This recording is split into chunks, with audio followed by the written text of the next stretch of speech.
क्या कभी ऐसा हो सकता है कि हजारों साल पुरानी कोई कहानी, कोई कथा सच निकले? एक ऐसे शहर की कहानी जिसे किसी देवता ने बसाया और फिर समंदर ने उसे हमेशा हमेशा के लिए निगल लिया। चलिए इस दिलचस्प सवाल की गहराइयों में उतरते हैं। तो बात है साल 1983 की। जरा सोचिए, समंदर की शांत सतह के नीचे पुरातत्वविदों की एक टीम उतर रही है। वो सिर्फ पुरानी चीजों की तलाश में नहीं है, वो एक पूरी की पूरी किंवदंती के पीछे हैं। और जो उन्हें मिलता है वो इतिहास को लेकर हमारी अब तक की समझ को पूरी तरह से हिला के रख देता है। उनकी आंखों के सामने रेत और वक्त के नीचे दबी हुई इंसानों के हाथ से बनी दीवारें थीं, खंभे थे। ये कोई कुदरती चट्टानें नहीं थी, नहीं, ये एक पूरा का पूरा शहर था जो समंदर के नीचे दफन था। और बस यहीं से वो सबसे बड़ा सवाल खड़ा हुआ, क्या ये भगवान कृष्ण की वही पौराणिक नगरी द्वारका है? अच्छा, इस मॉडर्न मिस्ट्री को समझने के लिए हमें पहले उस पुरानी कहानी में जाना होगा, एक ऐसे शहर की कहानी जिसे धरती पर स्वर्ग कहा जाता था। तो ये शहर कितना बड़ा था, कितना शानदार था। भागवत पुराण की माने तो द्वारका में 9 लाख से भी ज्यादा आलीशान महल थे। जी हाँ, सही सुना, 9 लाख। और ये शहर सिर्फ बनाया नहीं गया था, इसे लिटरली समंदर से जीता गया था। कहते हैं कि भगवान कृष्ण ने समुद्र देव से जमीन का एक टुकड़ा मांगा था और समुद्र ने उन्हें करीब करीब 153 किलोमीटर की जमीन दी, जिसे पीछे हटाकर हासिल किया गया। ग्रंथों में इसका जिक्र कुछ ऐसा है, सोने की दीवारें, चांदी के फर्श और कीमती पत्थरों से जड़े हुए महल। मतलब ये सिर्फ एक शहर नहीं था, ये तो दौलत और कारीगरी का एक जीता जागता अजूबा था। लेकिन जहां इतनी शान और शौकत होती है, वहां कभी-कभी तबाही भी दरवाजे पर दस्तक देती है। इतना ताकतवर शहर आखिर खत्म कैसे हो गया? इसका जवाब 2 श्रापों की एक कहानी में छिपा है। पहला श्राप वो महाभारत के युद्ध के बाद आया। अपने 100 बेटों की मौत से दुखी और गुस्से में भरी गांधारी ने कृष्ण को श्राप दिया कि उनका वंश यानी यादव वंश भी ठीक इसी तरह आपस में लड़ लड़ कर खत्म हो जाएगा। और दूसरा श्राप वो तो कृष्ण के अपने ही बेटे सांब की एक नादानी से आया, जिसने ऋषियों का मजाक उड़ाया और एक और भयानक श्राप मोल ले लिया। बस इन 2 श्रापों ने द्वारका की किस्मत तय कर दी थी। और फिर वो भविष्यवाणी एक बहुत ही भयानक तरीके से सच साबित हुई।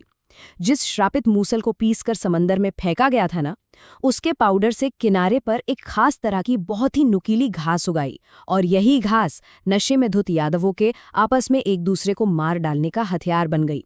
और जैसे ही कृष्ण ने अपनी देह त्यागी, समंदर अपनी दी हुई जमीन वापस लेने के लिए आगे बढ़ा और पूरी की पूरी द्वारका नगरी को अपनी लहरों में समा लिया।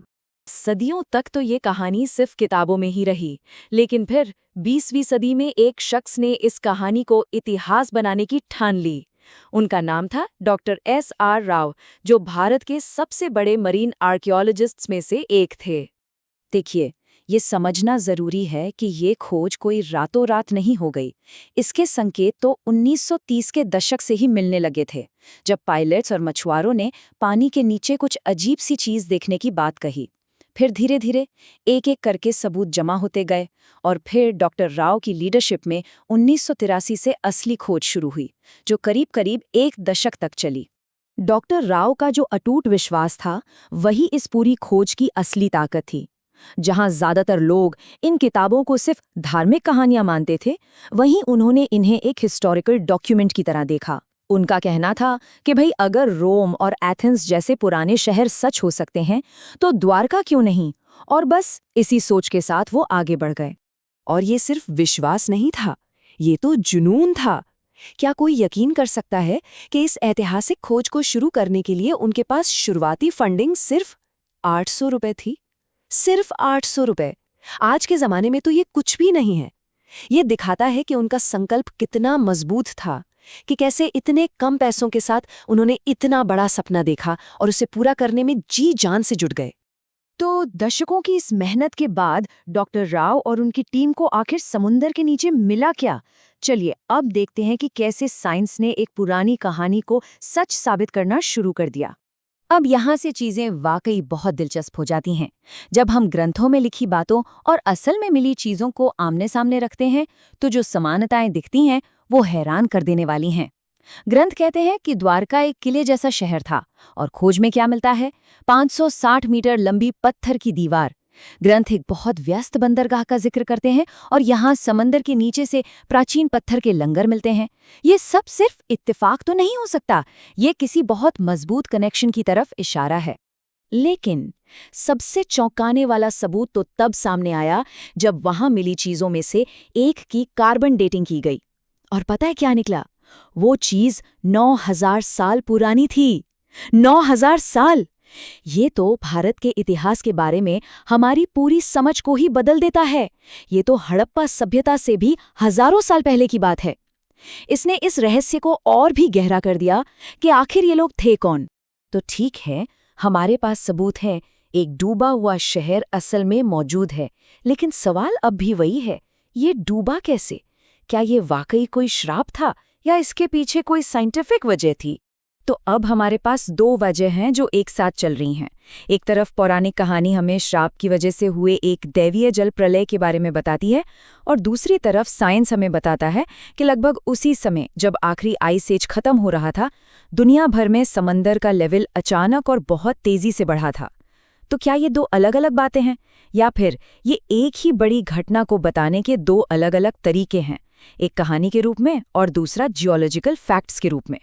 और यहीं पर ये दोनों कहानियां आकर एक हो जाती हैं।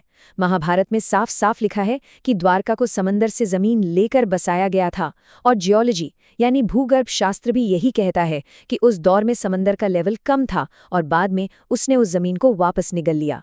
ऐसा लगता है मानो कहानी और विज्ञान दोनों एक ही बात कह रहे हों, बस उनकी भाषा अलग अलग है। ये सब हमें एक आखिरी सवाल पर लाकर छोड़ देता है। अगर द्वारका, जिसे हम सदियों से सिर्फ एक कहानी मानते आए थे, वो एक भूली बिसरी सच्चाई निकली, तो हमारी पौराणिक कथाओं में और कितने ऐसे इतिहास छिपे हैं जो बस खोजे जाने का इंतजार कर रहे हैं।